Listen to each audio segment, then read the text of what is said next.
Tuhan bersamamu.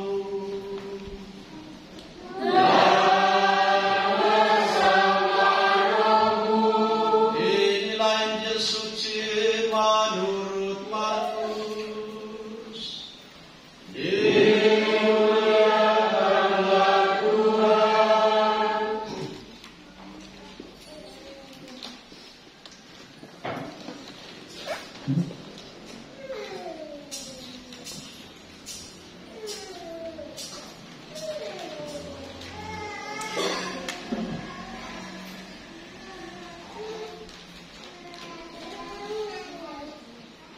Pada suatu hari Yesus bersama murid-muridnya pergi ke desa-desa di sekitar Kaisarea Filipi.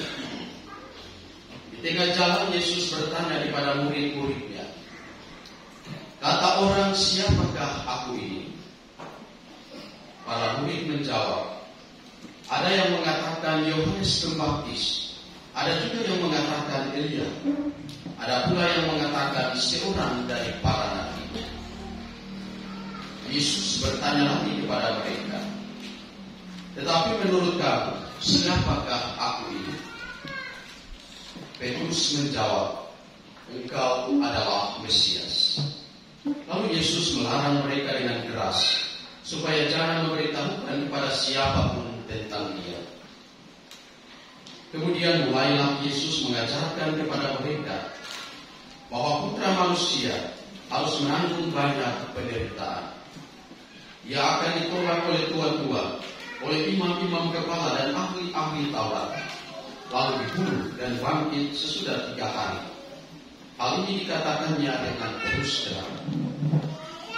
Tetapi Petrus menarik Yesus ke samping dan menegurnya dengan keras.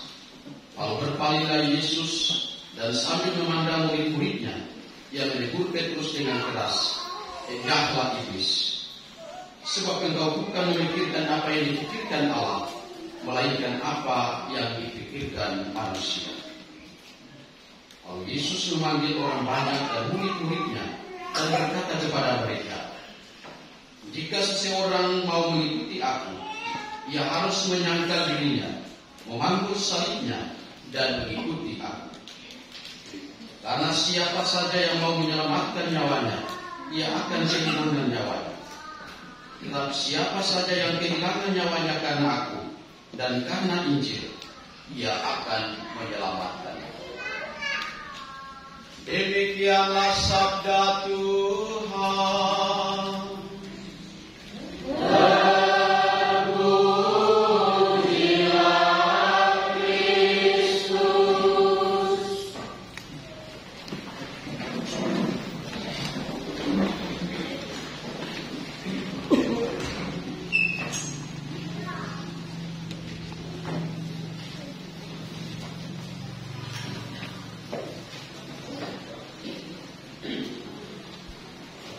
Bapak, Ibu, dan saudara-saudariku yang terkasih, selamat pagi, shalom.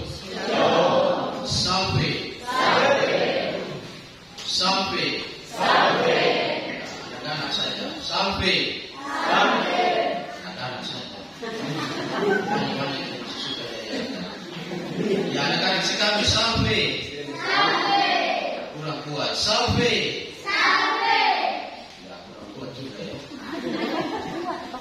Bapak, Ibu, dan saudara-saudariku yang terkasih, bacaan pertama yang kita dengarkan dari kitab Yesaya memberikan gambaran kepada kita mengenai hamba Tuhan yang taat, yang merelakan dirinya menderita demi keselamatan umatnya, yang memberikan untuknya kepada orang Tuhan yang menekuni.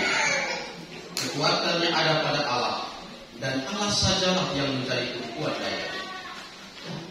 Jadi seperti itu dalam bacaan pertama, gambaran bagaimana kitab Yesaya menggambarkan tentang hamba Tuhan yang mau taat, hamba Tuhan yang merelakan dirinya, hamba Tuhan yang sungguh-sungguh memberikan dirinya demi keselamatan, demi ketaatan. Dan Yesaya bacaan pertama menghantar kita untuk masuk dalam bacaan Injil yang kita dengarkan pada hari ini. Bagaimana Yesus menceritakan panggilannya, perutusannya ketika ia datang ke dunia. Ia taat kepada Bapa dan kemudian ia harus menderita dan kemudian dibangkitkan pada hari yang ini. Bacaan Injil yang baru saja kita dengarkan, bagaimana Yesus menceritakan kepada kita, dan Yesus bertanya kepada para muridnya, kata orang, siapakah aku ini? Para muridnya kemudian menjawab dan mengatakan, ada yang mengatakan engkau adalah Yohanes Pembaptis, ada juga yang mengatakan Elia, dan ada pula yang mengatakan seorang dari para nabi. Tetapi kemudian pertanyaan Yesus yang lebih penting bagi para muridnya adalah, tetapi apa katamu, siapakah aku ini? Atau apa katamu dari dirimu sendiri, siapakah aku ini? Dan Petrus mewakili para muridnya menjawab, engkau adalah Mesias. Pertanyaan pentingnya Yesus berikan kepada murid, dan kemudian Petrus mewakili para muridnya dengan tegas mengatakan, engkau adalah Mesias.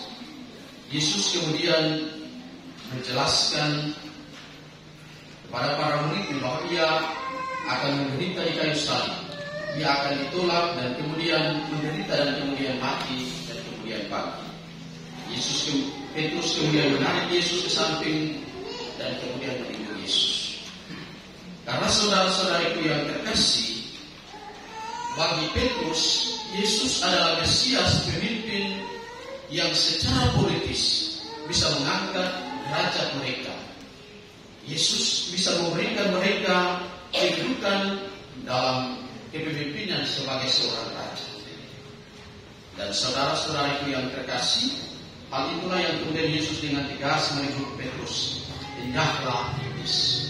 Karena Petrus tampil sebagai seorang penggoda, sebagai seorang iblis yang menggoda Tuhan Yesus supaya tidak mengikuti apa yang menjadi kehendak Bapa bagi diri. Dan saudara-saudariku yang terkasih, bacaan kedua yang kita dengarkan dari Rasul Yakobus memberikan gambaran kepada kita bagaimana iman tanpa perbuatan adalah mati. Karena saudara-saudariku yang terkasih, dalam kehidupan kita di zaman ini tidak sedikit orang berpandangan bahwa iman saja sudah cukup tanpa harus diwujudkan dalam perbuatan yang nyata. Mereka tidak memandang konsekuensi atas iman tersebut. Orang-orang beranggapan bahwa tidak perlu mewujudkan iman dalam perbuatan. Sikap beriman ini tidak utuh kalau kita hanya mengatakan bahwa iman saja cukup. Memang saudara-saudariku yang terkasih, iman merupakan dasar penyelamatan oleh rahmat yang Tuhan berikan bagi kita. Namun bahwa iman sungguh ada hanya dapat kita temukan atau kita lihat dalam perbuatan-perbuatan yang nyata.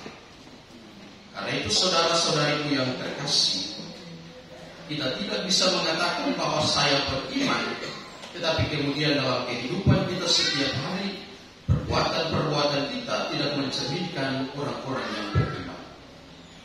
Dalam kehidupan kita setiap hari, kita menunjukkan sebagai orang-orang yang bukan ateis.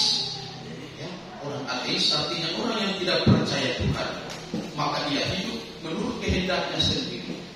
Tetapi kita dengan lantang, kita dengan berani selalu mengatakan bahwa saya adalah orang beriman. Saya adalah orang Katolik yang percaya pada Yesus. Saya adalah orang Katolik yang dibaptis secara Katolik, menikah Katolik, mati juga Katolik. Tetapi hal itu tidak diwujudkan dalam kehidupan kita setiap hari. Kehidupan kita terkadang jauh dari apa yang dikatakan sebagai orang beriman. Kehidupan kita terkadang tidak mencerminkan orang-orang yang sungguh beriman.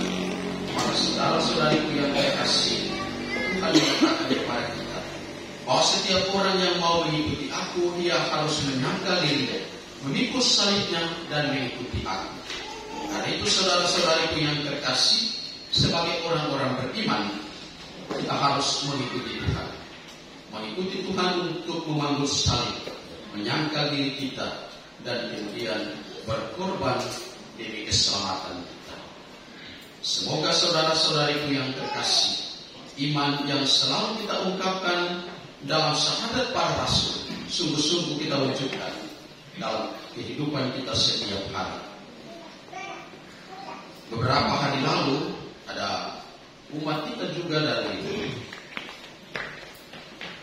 NTT yang sudah lama hidup di sini dan sudah pernah datang ke gereja, lalu beberapa hari lalu ada datang ke gereja. Ya puji Tuhan, kita bersyukur. Lalu ada yang cerita, pastor, dia bilang kata, ya penting kan katong Katolik, yang penting kan katong buat baik, tidak perlu datang di gereja juga tidak apa-apa. Saya bilang kepada Bapak ini bahwa kalau begitu bahwa Tuhan tidak perlu mendirikan gereja. Kalau kita mengatakan demikian, maka tidak perlu Tuhan mendirikan gereja. Kita mengatakan bahwa tidak perlu kita ke gereja, yang penting kita berbuat baik, yang penting kita beriman. Tetapi Tuhan menyediakan sarana untuk mencapai keselamatan lewat gereja. Dan itu Tuhan mendirikan gereja supaya kita sebagai orang beriman ada di dalam persekutuan dengannya, yaitu di dalam gereja. Ya? Jadi kalau Anda mengatakan yang penting katong Katolik, yang penting berbuat baik, maka saudara-saudaraku yang terkasih, hari ini Tuhan mengatakan lewat Rasul Yakobus bahwa hal itu tidak cukup. Iman harus diwujudkan dalam perbuatan dan tindakan yang nyata. Dan tindakan yang nyata bukan hanya dalam kehidupan kita, dalam peristiwa-peristiwa kita memberikan bantuan, memberikan sedekah dan lain sebagainya. Tetapi dalam persekutuan dengan Tuhan yang mendirikan gerejanya, kita harus ada di dalam gereja, bersekutu bersama dan membangun persekutuan itu dalam kebersamaan supaya tercipta keselamatan di antara kita semua. Semoga saudara-saudaraku yang terkasih, kita berani mengatakan bahwa saya beriman, kita berani mengungkapkan iman kita lewat pernyataan syahadat para rasul, dan kita berani mengikuti Tuhan, memanggul salib, mengikuti Dia, dan mendapatkan keselamatan yang berasal daripada keselamatan yang Tuhan berikan kepada kita, adalah keselamatan yang cuma-cuma yang kita terima, dan Dia sungguh-sungguh memberikan itu supaya kita semua bisa menikmati kebahagiaan bersama. Tuhan memberkati dan menolong kita sekalian. Amin.